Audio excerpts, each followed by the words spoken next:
akong pusang deck.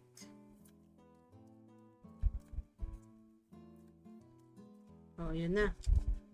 Ang ating topic, temperance. Oh. We should be calm, people. We are calm. King of Wands. Lumalabas ng cards eh. King of Wands. May isang lalaki. Oh, male figure, authoritative kind of person. Very, naman siya. Kumbaga, passionate kind of person. Para mabuti naman siyang ihemplo sa universe or sa VTubing sphere. Madami siyang, parang charismatic siya type of person. May following. Tapos, kind naman siya. May pagka-perfectionist pero, wait lang. Hindi ko yun babasahin. Lalabas yun kung gusto niyang lumabas. So, yung topic natin is about a person na meron siyang problema ngayon emotionally. So, as of now, they're trying to quiet a storm. Kasi nga, kaya? Kasi nga alin? Okay. Kasi nga, yung nangyari sa taong to, 5 of Cups in the reverse and 8 of Swords in the reverse. A little traumatic. A little, I should say, sad. Tragic. Ayun. So, in the course of healing sila, and they're trying to free themselves from the guilt and the blame. Apparently, may nangyari siguro. Maybe they are the victim. Or maybe they are the person behind this. They victimized someone. And that person is just like doing what they have to do to mend themselves. Kasi baka this person could be the one who caused a lot of harm to someone. Like emotional baggage, emotional disruption.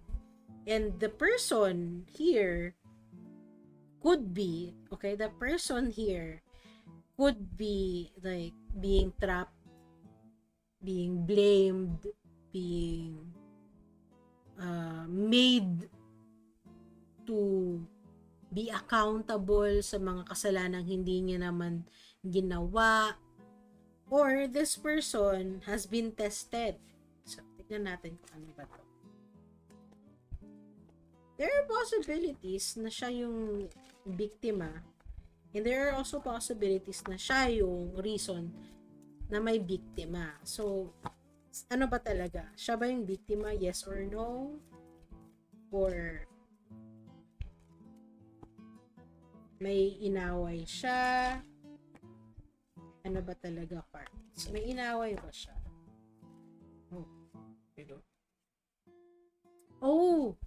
Siya yung biktima. King of Cups. So, king here, king din dito. So, out of his pagkukulang, may mga lapses siya. Okay. So, parang, because he did something wrong, parang he is supposed to answer or confront the fuck-ups himself. Familiar story. Wow. Kasi, this calls for, acceptance and acknowledgement of faults So, ibig sabihin yan, may ginawa nga siyang fuck up, nagsisisi na siya. Kasi nga, well, may pagka-emotionally,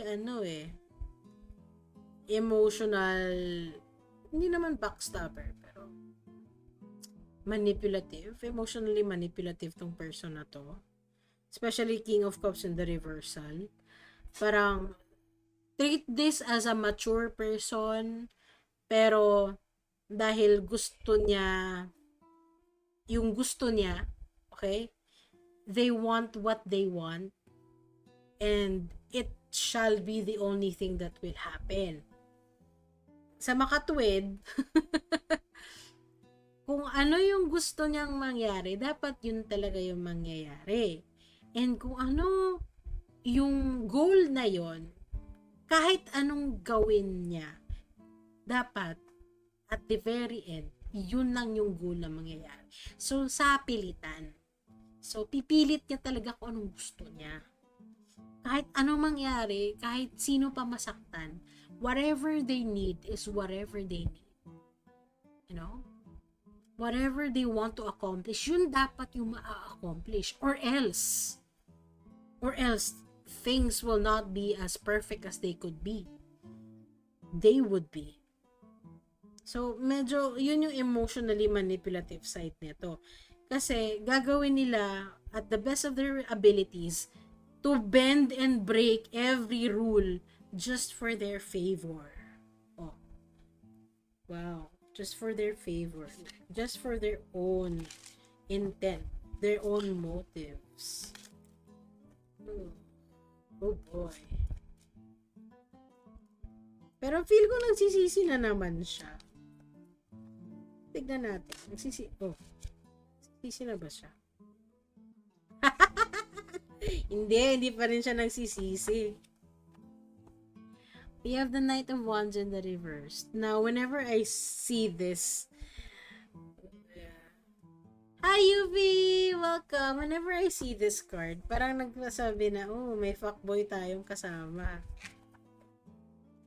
It's like, baka bobo ka na nga, lumandi ka pa, ayan, pinairal mo tuloy yung ibang ulo mo. Hi! So, in this sense, the PH VTubing community, hindi naman talaga news yung paglalandian. Especially, may nasagap akong news na kaka-meet up lang nila tapos nagmagjowa na daw sila. What? What do you mean magjowa na lang sila? So wild. Am I right? So wild. So, hindi naman talaga news na may mga ganong relationships na nangyayari na out of the content that they make, out of the siguro interactions that they create, no? Nagkaka-develop ng feelings. Ito naman, so good si Akla. Oh my God, girl. Stop. Why do you let your other head, rule you? You don't do that. Not in this space. Oh my God. Pero talamak yung ganyan. So, yun yung nangyari. Walang sense of remorse. Kasi parang pinapakita niya na pinapangunahan siya ng urges niya. Maybe lust. Maybe the ego niya din. So, the temperance kasi dito, parang pinasabi niya na, oh, this guy has to calm his tits or whatsoever. Because the more na hindi niya i-calm yung self niya, the more na nagkukos siya ng chaos. The more na nagkukos siya ng napakaraming problema. Interesting.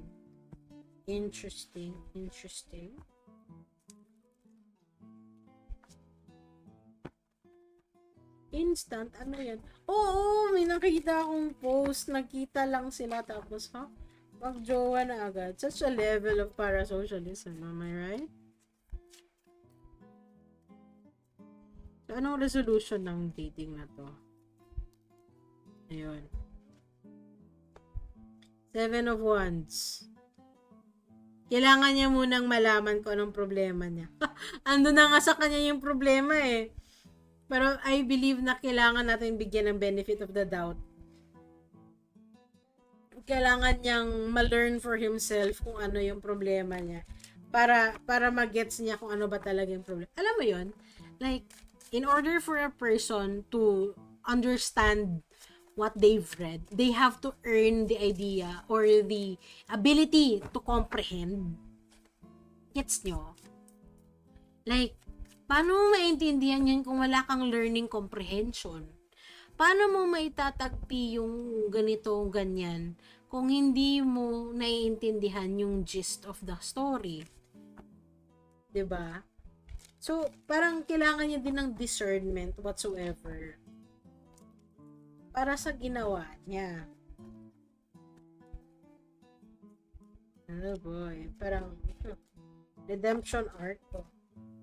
Ito na yung, last 3 cards na, sakto. 4 of Cups, the Fool, at High Priestess. Okay. Medyo full of himself pa daw kasi si Sir. Si King of Wands na to. Medyo full of himself pa din siya. Kumbaga, parang sa 4 of Cups kasi may stability din tayong tinatawag eh. Kasi it's a 4. It's the number 4.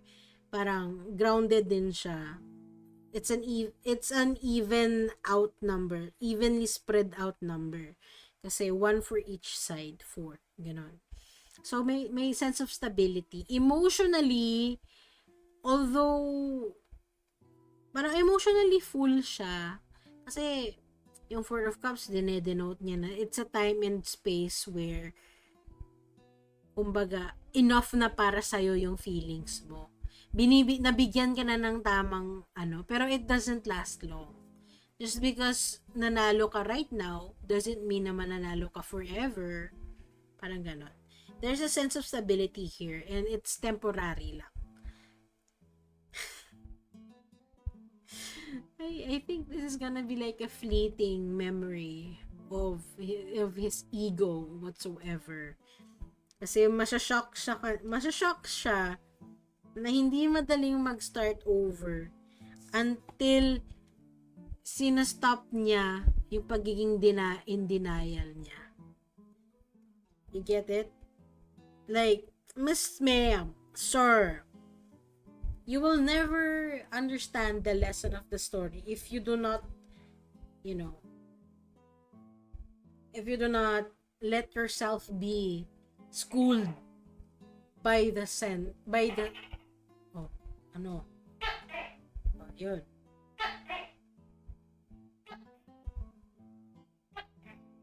Diba? Nagsalita na si Scott. So, Miss Ma'am, Sir, hindi madaling mag-start over.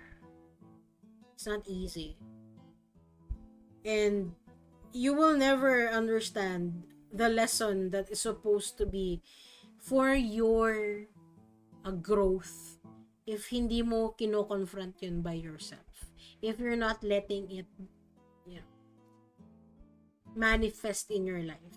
If you're gonna keep running away from that, you'll never grow. You'll never understand. You'll never develop discernment. Kasi parang sinastunt mo na sarili mo sinastunt mo na for yourself. Okay? Yung ability to grow mo. Kasi nga, dinideny mo pa rin yung mga bagay-bagay na dapat mong i-acknowledge